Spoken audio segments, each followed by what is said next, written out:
नासिन केटी बंदर भरिसां ॻाढ़े शहर में ठुलवासी सदाम लाशारी ऐं चंबड़ वासी अमजद राजा कातियार जे क़त्ल ख़िलाफ़ एहतिजाजी मुज़ाहिरो करे धरणो हयो वियो आहे। उन हवाले सां तफ़सील ॿुधाए रहियो आहे ग़ुलाम नबी ख़ासकेली पंहिंजी इन रिपोर्ट में। नाज़रीन, हिन वक़्तु असीं सामूंडी पट्टीअ जे मरकज़ी शहर गाड़ो में मौजूद आहियूं, जिथे ठुलवासी सदाम लाशारी जे क़त्ल ख़िलाफ़ लाशारी बिरादरी पारां जेको गाड़े शहर जे मेन चौक ते जेको धरणो ऐं एहतिजाज जेको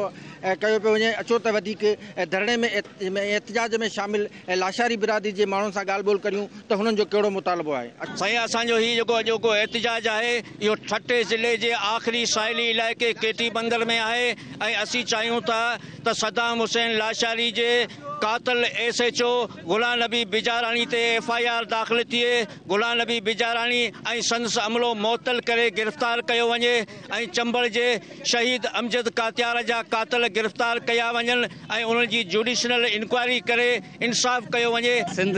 हिकु जेको सो शाह भिटाई सूफ़ियन ऐं शहबाज कलंदर जी धरती आहे, त उनखे जेको सो हमें खून रेज़िन में ज़िम न कयो ऐं अलारा ख़ुदा खे मञो, जेको सो अमन जो पैगाम ॾियो। ऐं इहो हिकिड़ो सदाम या हिकिड़ो अमजद या हिकिड़ो एहसन लाशारी न आहे, पर एतिरा केतिरा ई सदाम ऐं केतिरा ई एहसन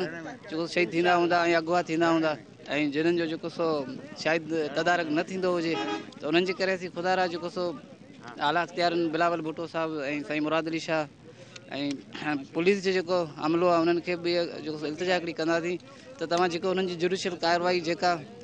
हक़ी आहे ख़ुदा खे हाज़िर नाज़िर सम्झी उहा कयो। जेको मासूम सदाम हुसैन खे शहीद कयो वियो आहे, जेको SHO एजाज़ बिजारानी जंहिं बेख़ून क़त्ल हुनखे कयो आहे ऐं जंहिंजे इंसाफ़ जे लाइ असां मैदान में निकिरी पिया आहियूं। इंशाअल्लाह